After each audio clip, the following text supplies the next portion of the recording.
The battle for your soul has supposedly been going for the existence of humankind. Tormentors, deceivers, fomenters of evil. Lucifer, Beelzebub, Asmodeus, the upper echelon of hell's hierarchy.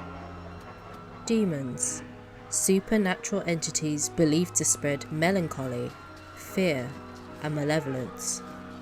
Or are they? The ideology of demons as we know them today, that being the depraved beings ready to persuade you to commit nefarious acts so they can Shang Tsung your soul, may not be all we know it to be.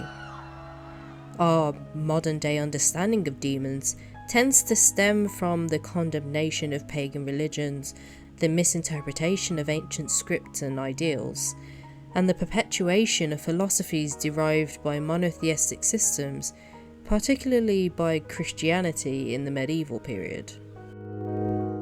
We've been taught to believe that all evil and tragedies can be attributed to demonic entities, while good and fortune are inherently blessings from the heavens. However, many cultures believe there is no quantitative difference between greater gods and demons other than their perceived power level. Both are capable of good and evil, neither being particularly protective or malevolent. In ancient Hinduism, the English mistranslated Asuras in its earliest hymns of the Rig Veda as demons. However, early Iranian languages translated it to celestial beings. Other cultures believed demons were more the anthropomorphization of maladies, and some used demons as a literary imagination to describe negative afflictions such as death or illness and the duality of good and evil in man.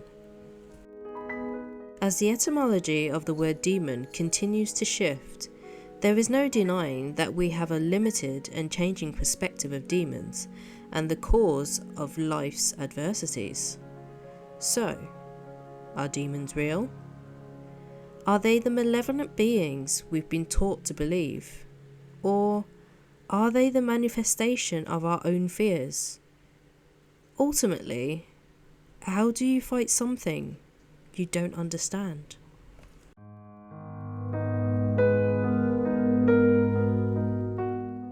The worst pain a mother can suffer is the loss of a child. So what do you do when you're battling demons to save her life and her soul? Today's short is the first of this horror and history series, where we find historical and sometimes religious context in the horror shorts of today. Salt, released in 2017 by director Rob Savage, delves into a mother's battle to save her daughter and raises the question of, what demons is she really battling?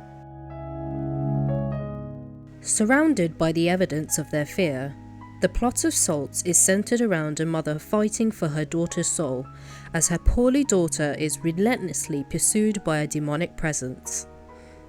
In an effort to protect themselves, they arm themselves with their only effective weapon, a ring of salt.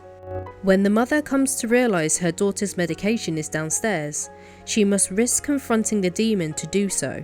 But the demon has clearly danced this dance before, as it has a trick up its sleeve, and manages to escape. Unfortunately, the mother returns to her semi-conscious daughter, struggling to breathe. As the mother attempts to rush her daughter to the hospital, as she should have done before, she draws a circle around the car. But Mother Nature has other plans. As it starts to rain, it washes away the salt, leaving them at the mercy of the demon. On the surface, this movie is simply about a mother's fight against evil in a bid to save her daughter. The gloomy setting of the movie and the claustrophobic and oppressive nature creates a feeling of desperation, fear, and paranoia. As the pair surround themselves with biblical paraphernalia and salt, this shows not only the mother's protective nature, but that her own fears are holding her hostage.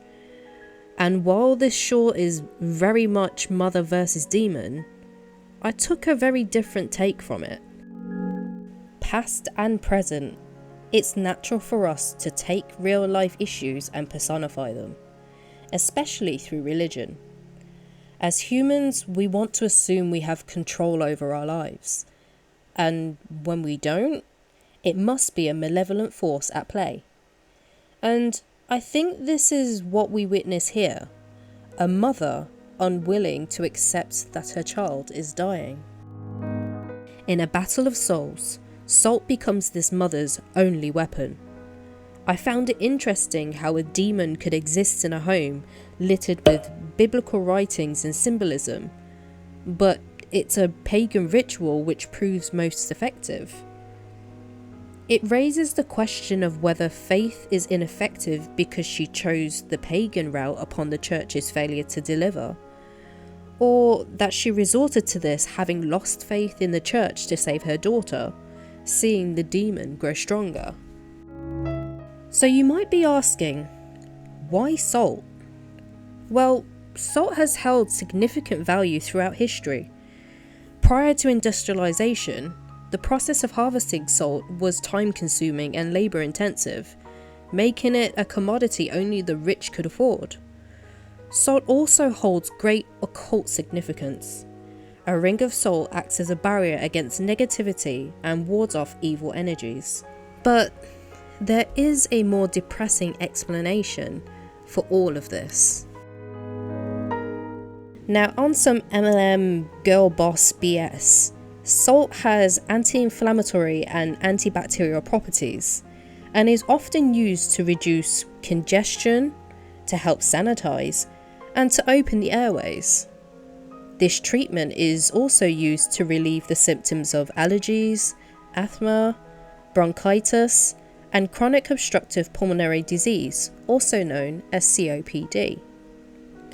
Sadly, I believe it's COPD which is afflicting the daughter. And unfortunately, in its most severe stages, the life expectancy can be as little as 5 to 10 years. It's my belief that the salt is symbolic of the mother trying to fight her daughter's disease and keeping death at arm's length. The demon is a physical manifestation of the disease trying to take her daughter's life. But death is tenacious and draws closer as the effects of the salt grow weaker and her daughter's chest grows tighter. When medicine and religion fail, a parent will do whatever they can to save their child. But there's a point where the fight comes to an end, and salt can only keep death at bay for so long. And that really is rubbing salt in a weeping wound.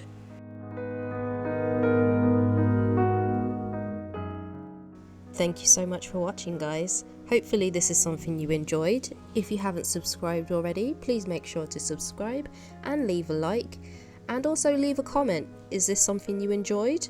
Is there something you want me to look at next time? Leave it down below. But for now, I'll see you all next time. Bye.